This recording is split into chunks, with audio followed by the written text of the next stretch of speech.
What does it feel like to be abused? Well, to feel abused is when we will feel like pissed off. I was blown with that one. Pissed off. It's like, shit, get out of my space. Hurry up. I'm in line. Don't make me wait. Right? So when we're around that kind of energy, it's very difficult to let that in because it just feels so abrasive. And that is the energy of abuse. It's totally the opposite of love. In love, we feel heard, we feel understood, we feel safe, and we feel respected. But when we feel abused, or even when we're abusing ourselves, we've got to take a look at that. We have to take a look at, how am I practicing impatience with myself? Why didn't I do that better? When we are beating ourselves up and saying, come on, you should have learned this by now. That's how we can abuse ourselves, because we're not listening to all the different parts within ourselves, and we're not respecting our own pace. So it's very important to not be impatient with yourself. But that is the card of impatience. Come on, hurry up. Because all of the knights have that energy of impatience, not all of them, of the teenagers, like, oh, well, that you're going to learn in the court cards. Let's get back to business here. What about abuse? Abuse also makes us feel as if no matter what we do, we can't get anywhere.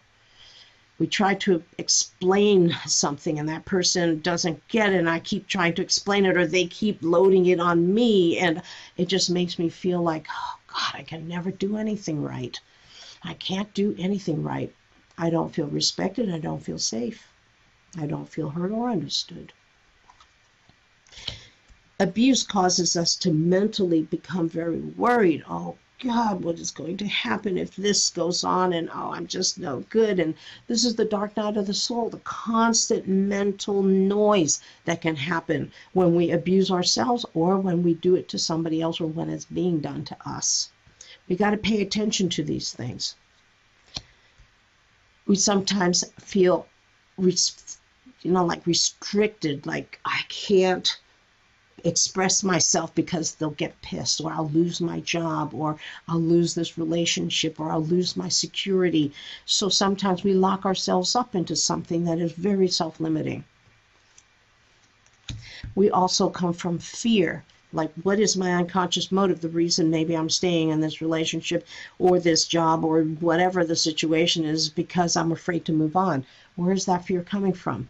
The pool of the unconscious. But if we don't go there, if we don't look inside our inner motivations, that can allow us to also abandon ourselves, which is a form of abuse. I'm not listening to myself. I'm not respecting what's going on.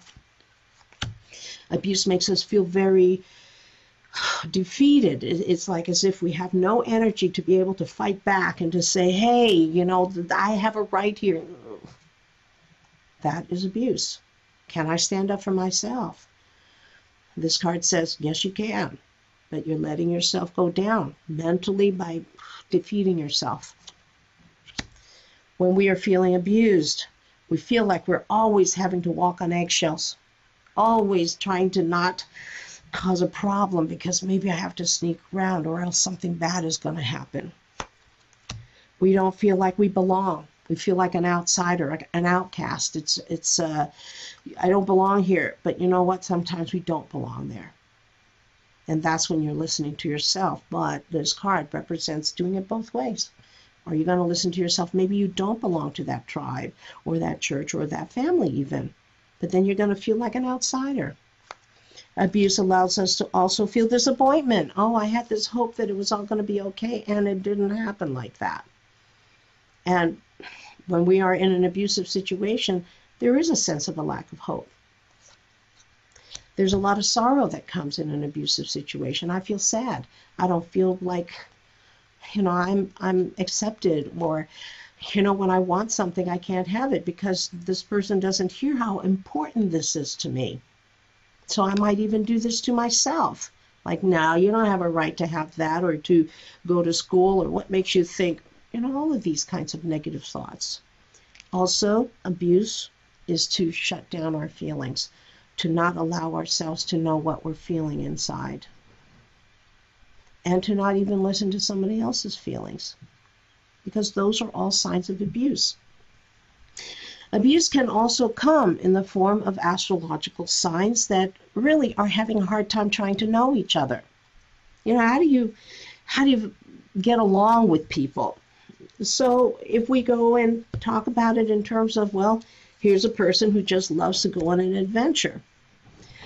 But then here's this person who likes to stay at home. How would they work together?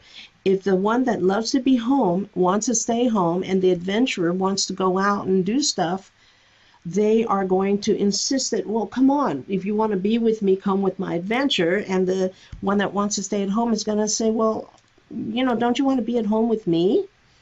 Relationship. Libra says, I want a relationship. Aries says, I want my independence. They are different from each other. Libra will say, that's not fair. You know, I've given my heart to you. And Aries says, but I've got to be me. And why don't you be you too? Those are the arguments that happen, but it's because we're all different. We're all different. We all have different needs, and we all are here for a different reason, and we must understand each other. That's part of the big reason why Tarot Card Expert has come into existence. We all need to understand each other and to know that this is all part of our evolution and a part of our humanity. Capricorn goes and says, I've got to go to work. I've got to get out there and earn the money and build for the future. Aries says, that's boring. You know, I can't just stick to one job and just keep on doing that. And Libra, who wants the relationship, says, you're always going to work. I never see you. You know, how about us doing it together? And Capricorn would say, you know, but that's not the way I want to do it, because they're very independent. How can they all get along? How can we even know within ourselves the part that is very much into adventuring and yet wants a relationship? How about the part of us that wants to have a home and settle down and just cruise and play music and stuff and just be with the kids, and then I have to go to work? How do I pull all of that together?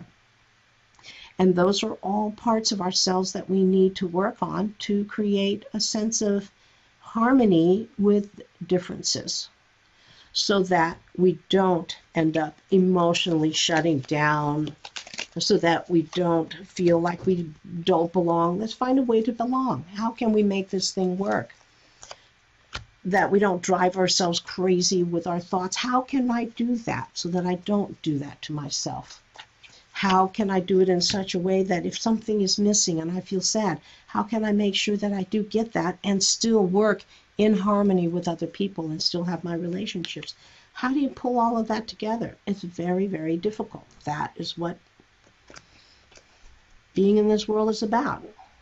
We've got to know how to pull all the opposites together so that we don't feel bored and shut down, and we don't get too disappointed. We don't always get what we want, and to always feel like I'm always trying to just kind of get by, and to feel like I'm stuck with this situation, and be really pissed off about it, and feeling like I'm wasting my life, and feeling defeated by what's going on and scared. That can happen when we are with people who are not listening to us. And we can do that to ourselves by not really listening to ourselves. I'll see you later.